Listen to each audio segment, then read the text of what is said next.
Bonjour à toi, bonjour à toi. J'ose croire que tu vas bien. D'ailleurs, il n'y a pas de raison pour que les choses aillent mal, car nous avons le Dieu Tout-Puissant.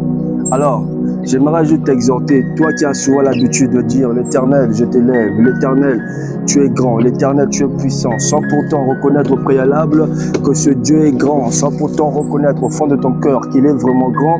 Laisse-moi te dire que c'est une mauvaise habitude et c'est une mauvaise manière d'élever son Dieu. Tu ne peux élever Dieu, tu ne peux prétendre dire que ce Dieu est grand si et seulement si au fond de toi ou dans ton cœur, tu ne reconnais pas la grandeur de Dieu, tu ne reconnais pas l'autorité de Dieu, tu ne reconnais pas qu'il est vraiment grand. Car lorsque nous lisons les Écritures, on nous parle ou on nous présente un Dieu tout-puissant.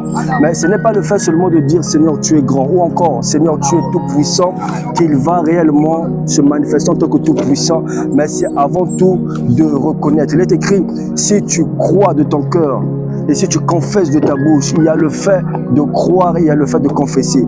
Alors, au lieu de t'arrêter seulement aux confessions simples, crois aussi dans ton cœur que ce que tu confesses est réellement ça. Car c'est de l'abondance du cœur que la bouche parle. Tu ne peux pas parler et dire que Seigneur, tu es grand, tu es tout puissant, si du moins dans ton cœur, tu ne reconnais pas ou encore tu n'as pas cette conviction ou cette certitude que ce Dieu est réellement puissant, que ce Dieu est réellement grand, que ce Dieu est réellement extraordinaire. Voilà pourquoi Jésus devant Satan dans Luc 4, il confessait de sa bouche, il est écrit, mais il reconnaissait aussi dans son cœur que le Dieu dont il confesse est réel, puissant et vrai pour agir.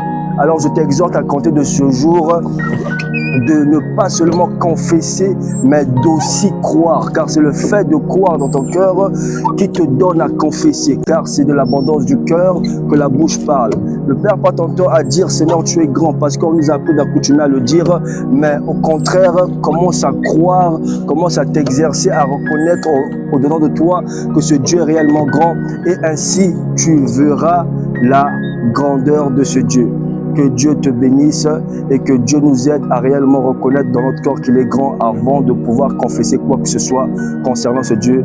Bonne journée à toi, bonne semaine et bon mois sous la faveur, sous la grâce de Dieu. Shalom, c'est toi.